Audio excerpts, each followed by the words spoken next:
What's going on YouTube? I am dukedobbins FTW, and today I wanted to talk about the Call of Duty title that first put this franchise on top, way back when I was in the 8th grade, and why this franchise might still be on top if they had stayed true to what made COD 4 great. Now, there are a few reasons modern CODs have failed to live up to COD 4's excellence, but whenever I hear people talk about what made COD 4 so much better than modern iterations of the game, they often leave out the most important factor, which is that when COD 4 came out, it was on the cutting edge of gaming, pushing the boundaries of what you could do in a video game. It had introduced kill streaks and customizable classes to the mainstream FPS genre. These are two very popular game mechanics that nearly every shooter since then has adopted in one form or another, but which for many people were being played with for the first time on COD 4 and only COD 4. These new shooter mechanics, these new ways to play the game. It was also the first game to achieve a constant 60 frames per second experience, a solid 5 years before any other shooter could. It was new, it was fresh, it was doing things that hadn't really been done before, and it looked better than anything else. And it blew up, and they were able to ride its success for a while. But fast forward 8 years, what does COD have to offer today that other games don't? You know, 60 frames per second is now the standard. Customizable classes, kill streaks are now the standard.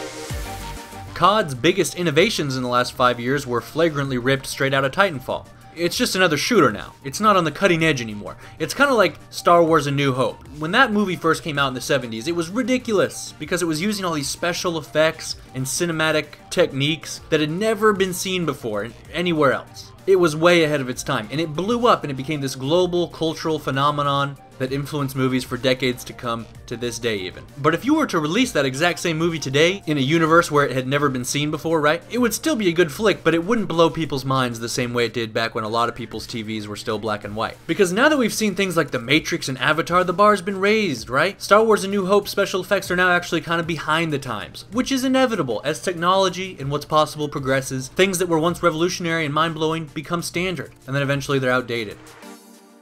There were black and white silent films that were considered revolutionary at the time and captivated audiences everywhere, but which now most people probably wouldn't enjoy having to sit through. This is the way of life, and COD failed to grasp that. They were on the cutting edge. They were a trailblazer, but then they got a little bit greedy, maybe a little bit lazy. They stopped wanting to invest in new technology or new ideas, and now their game engine and their graphics are easily the worst on the market. And even worse, they fired the people who made COD 4 and MW2, the same people who had made the very first COD, in fact. The firing of Vince Zampella and Jason West was ugly. They sued, Activision had to settle out of court, 40 other Infinity Ward employees resigned their posts in protest of the way their bosses had been treated. And COD has really been bankrupt of any new ideas since then. The true Infinity Ward team went on to Titanfall, where they continued to implement great innovative game mechanics that are still defining the genre. Case in point, with Titanfall 1, they had a cool idea. Hey, instead of kill streaks, what if we have a single super powerful reward that solely charges throughout the match, that everyone can get at least once or twice, but that charges faster if you get more kills or score more points. That's how you got the Titans, right? And then Destiny, Black Ops 3, Overwatch, and many other shooter titles have now copy and pasted that mechanic into their games, right? Special stability, supers, ultimates. It's just instead of giving you a Titan, they give you free kills. And it always looks the same as it first did in Titanfall, right? It's a small circle at the bottom of your screen, and the charge slowly fills around the circle. You have to wonder what that team might have accomplished had they been allowed to remain at the helm of COD all these years. So they stopped investing in new tech or new ideas, and then as time went on, they became obsolete, nearly irrelevant compared to their competition, because everything else got better while they stayed the same. In fact, the only reason they are even still able to release new CODs is that they can rely so much on brand recognition and the original success of COD 4 and MW2, with the Modern Warfare Remastered bundle being the perfect example of that. Human beings are explorers. We're all about pushing new frontiers and discovering new things, not just in our physical environment, but within the imaginations of others and the capabilities of our species generally. The reception you receive when you quench that thirst is always going to be more positive than what you get for maintaining the status quo. But even despite their inability to remain on the cutting edge of gaming, this franchise might still be the juggernaut it once was, had they not reduced this game to the toddler's plaything it has become. The biggest change this franchise has seen since COD 4 is the gross oversimplification of its map design. When you look at maps on COD 4, you're going to notice a few key differences with the maps from Infinite Warfare. Most notably, COD 4 had actual power positions, pieces of cover that players had to use strategically and know how to counter in order to win map control over certain areas. So, for example, let's look at the fan favorite map, Crash. Alright, I'm in this alleyway. It's typically an important rushing and flanking route, especially on domination. Now, this barrel stacked on top of a refrigerator isn't just random. The beauty of this game is that every piece of clutter has a purpose. When I post up behind this barrel, I have a power position that gives me control of this flanking route. Notice how I have a full view of the alleyway, but if someone were to see me, they'd only be able to see my head and maybe a little bit of my shoulder. This is also true for a spot like this, or any of the hundreds, if not thousands, of different pieces of strategic cover and power positions in this game. This is called clipping, and it gives me a huge advantage in gunfights because if they are more exposed than I am, it's going to be much easier for me to kill them faster than the time it takes for them to pinpoint their crosshairs on the little shred of my body sticking out, right? Unless they have much better aim than I do, which was very possible, and in which case, they might be able to outplay me even when I have an advantage, and that's just another factor in the skill gap. There are also typically counter power positions, back in the alleyway, if someone gets behind this other barrel farther up, they'll have a nice piece of cover to shoot back at me from. And then we have a gunfight, and it comes down to whose aim and reflexes are better. Classic Call of Duty was a super complex game of strategy and positioning. There was all this skill involved in knowing how to hold certain areas of the map, how to counter power positions, where the best cover was to clip, and knowing how best to position yourself based on your class setup. And of course, after you develop an understanding of how certain maps play, you start to think tactically about what class setup is best for said map and whatever game mode. And not just the cover, but the entire map layout itself was much more complex. There were exponentially more flanking and rushing routes. Any given map would have dozens and dozens of different buildings, all asymmetrical and with their own unique layout. Stairs over here, attics, hallways, back doors, etc. Sometimes with one room, sometimes with like 4 or 5 bunched together in one building. Said rooms always having unique pieces of cover like, meat deli counters and shit. It gave the game an important dose of authenticity, and even more importantly, it provided ways to work around the map so that rushers could try and flank snipers holding down key positions, or the guy with an AR could get a good position to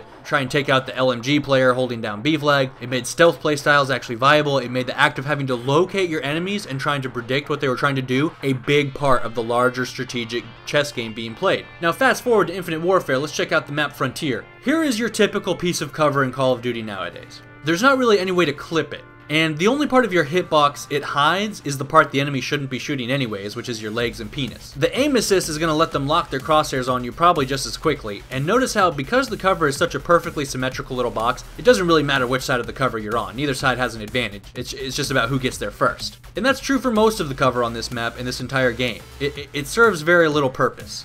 It's mostly just a game of hide and seek. And then another thing modern CODs have that classic COD didn't is these huge sections of the map that have no cover whatsoever.